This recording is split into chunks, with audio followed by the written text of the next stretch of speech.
Sigismund fait partie des plus puissants combattants de l'Imperium si on ne compte pas les Primarques. Mais est-ce que tu savais qu'avant l'hérésie, il y avait eu un duel épique entre le premier des Black Templars et Karn le Félon? Normalement, t'es au courant que pour les World Eaters, leur priorité c'est la bagarre avec un peu de bagarre et encore un petit peu de bagarre. Et pour accentuer ce trait de personnalité, quand ils n'étaient pas en train de purifier des Xénos, ils se battaient entre eux. C'est un peu des orques en fait. Et ils avaient pris l'habitude de se battre dans des fosses de gladiateurs en duel. Les duels opposaient alors deux paires de deux guerriers qui se retrouvaient enchaînés à leurs partenaires, complètement nus, à l'exception d'un pagne. Ces duels se faisaient sans aucune armure pour prouver que les guerriers ne craignaient rien, mais les duels se finissaient tout de même au premier sang. Bien que les duels avaient lieu au sein de la 12e Légion, les fosses s'ouvraient pour certains frères d'autres légions particulièrement méritants.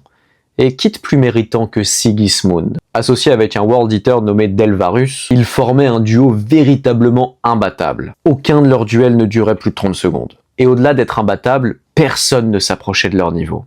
C'est ainsi que le plus grand guerrier de la 12e Légion s'est associé à son meilleur ami pour défaire ce duo invincible. Karn et Argeltal sont alors rentrés dans l'arène pour réaliser l'impossible. Le temps s'était comme arrêté. Les forces supérieures qui dirigeaient le monde physique retenaient leur souffle pour assister à ce combat de titans. Bien que les 4 guerriers n'étaient que de simples Astartes, c'étaient 4 titans qui se faisaient face dans une opposition qui allait bouleverser l'univers tout entier. Karn fit le premier pas, s'apprêtant à ouvrir les hostilités en se jetant sur Sigismund. Et le combat légendaire put alors commencer. En 7 secondes, Sigismund a mis au sol Karn et Delvarus a obtenu le premier sang sur Argeltal.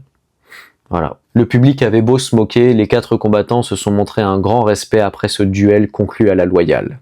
De toute façon, je suis sûr que Sigismund il a triché. Je te remercie. N'hésite pas à t'abonner, on parle de Warhammer tous les jours.